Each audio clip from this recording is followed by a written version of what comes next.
For the second day in a row, executives from Facebook, Google, and Twitter faced intense scrutiny on Capitol Hill. Lawmakers pressed the tech giants to account for disinformation spread on their platforms, the methods by which Russia and other foreign states can manipulate these companies' services, and whether U.S. government intervention is necessary to avoid a continuation of the digital problems that engulfed the 2016 U.S. presidential election. What we're talking about is the beginning of cyber warfare, a major foreign power with the sophistication and ability to involve themselves in a presidential election and sow conflict and discontent all over this country, said Sen. Dianne Feinstein of California, "You have a huge problem on your hands," she told the company's representatives. "We are not going to go away, gentlemen. This is a very big deal." The testimony, at two back-to-back hearings before the Senate and House Intelligence Committees, served as a reckoning for the tech companies, which had previously sought to downplay their impact on the election. Only in recent months have they finally begun to publicly acknowledge that Russian operatives had attempted to influence the outcome of the vote with what senators are now calling paid-for B-Rebels ads. During today's time-tested hearings, committee members sought to push the discussion beyond issues related to paid ads, centering many of their questions to lawyers from Facebook, Google, and Twitter on unpaid, organic content and its broader societal effects. Lawmakers also pushed the tech reps to specifically explain which measures their companies have taken to police their own platforms. "You bear this responsibility. You've created these platforms, and now they're being misused," Feinstein said in one of the more fiery exchanges of the morning's Senate hearing. "You have to be the ones to do something about it, or we will," she added, hinting at the threat of government regulation. Indeed, if Tuesday's testimony before the Senate Judiciary Committee was intended to take the technology companies to task for their failure to hinder Russian interference in the election, Wednesday's hearings focused on how to prevent such influence from occurring again. Previously, Facebook had reported that Kremlin-backed propaganda reached 126 million users on the social network via inflammatory ads and posts. Google found that over 1,000 Russia-linked videos were uploaded to its YouTube service, and Twitter disclosed that Russian-connected bots generated roughly 288 million impressions on the platform. But senators and congressional representatives spent less time today repeating these eye-popping data points, and instead pushed the tech giants to provide specific solutions to these problems.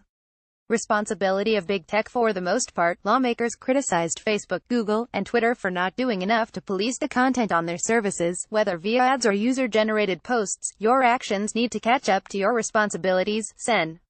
Richard Burr said in his opening remarks, while Sen. Susan Collins said these mega companies have a special obligation to monitor even unpaid content, meaning posts that spread organically on their network. "Too often," Congressman Adam Schiff said in the afternoon's House Intel Committee hearing, "this amounts to fear and anger-based content that percolates to the tops of your news feeds, pitting American against American." Sen. Angus King, of Maine, went so far as to compare the fake content on their platforms to supermarket-aisle tabloids, newspapers featuring the movie star with a two-headed baby. In response to the outcry over disinformation online, Facebook General Counsel Colin Stretch said that the social network is primarily aims to improve authenticity on the platform, and that it pains us that foreign actors would abuse its platform in a cynical effort to prey on fault lines in this country. Likewise, Google General Counsel Kent Walker said his company is very concerned about this divisive content, and said the company is focused on bettering its algorithms to weed out low-quality search results and news. "The North Star for Google is to provide accurate and relevant information," he said. Neither answer seemed to satisfy committee members. Sen. Mark Warner's questions insinuated that it is a cheap business practice to allow anyone to amplify false information on these platforms, calling it a tremendous bang for the disinformation buck. In an exchange repeated in different forms throughout the day, Warner pressed Twitter acting general counsel Sean Edgett on the proliferation of bots and fake accounts on that platform. Edgett suggested, according to the company's estimates, that bots represent just around 5% of accounts on Twitter, although he acknowledged spammers and bad actors are getting better at circumventing the company's preventative measures. Warner, clearly frustrated by the lawyer's answers, said he's seen estimates that bots represent as much as 12% to 15% of accounts on these wildly popular platforms.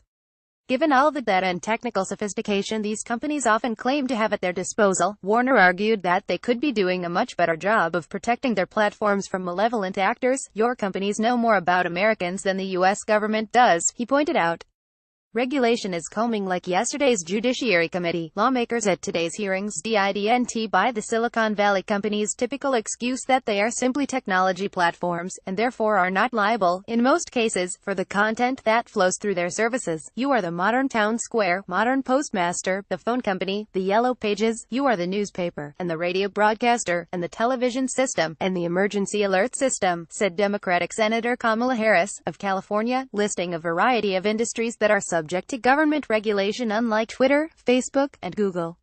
Senator John Cornyn, the Republican Majority Whip from Texas, picked up on that thread, asking, "Why should your companies be treated any differently than the press from a legal accountability standpoint?" After a 10-second pause, Twitter's Edgett responded, "We believe as a user-generated content platform, we want to allow free expression and debate without interference."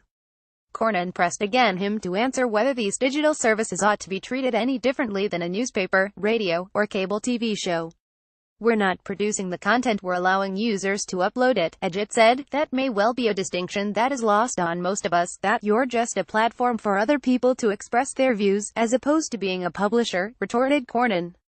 When asked by Sen. Joe Manchin about proposed legislation that would have tech companies be regulated and overseen in the same ways as we do news media, all three tech company lawyers present went quiet. "Anyone have any comment, or are you all going to fight back on that legislation?" Manchin asked. "Regulation that would assure the American people are getting facts and not fake news." Facebook's Colin Stretch told Manchin that his company would work with the committee on potential legislation, but didn't commit to anything more specific. However, regarding recently proposed legislation that would require tech companies to disclose more information about their paid political ads, Edgett said Twitter is supportive, though it has some fine-tuning we'd love to talk about, but the tech company's general counsel mostly stuck to talking points that their internal algorithms could best police the endless troves of data streaming through their services. Rep. Terry Sewell disagreed. She pointed to the low representation of minorities in Silicon Valley, specifically highlighting how African Americans make up just roughly 2% of Facebook's leadership, and suggesting that the lack of diversity could lead to algorithm biases. "And you're saying that I should trust that your employees vetting this kind of information would be a diverse workforce?" Sewell asked. Facebook's Stretch barely said she should be confident that we understand the importance of diversity before Sewell cut him off. "There seems to be some legislation that needs to be had here," she said. "Get me Jack, Mark, and Larry." For the third time in 2 days, lawmakers expressed dissatisfaction not only with many of the answers from the tech companies. Sen. Feinstein, who was present at both Senate hearings, said their responses were too vague, and called them a profound disappointment, but also by who was delivering the answer.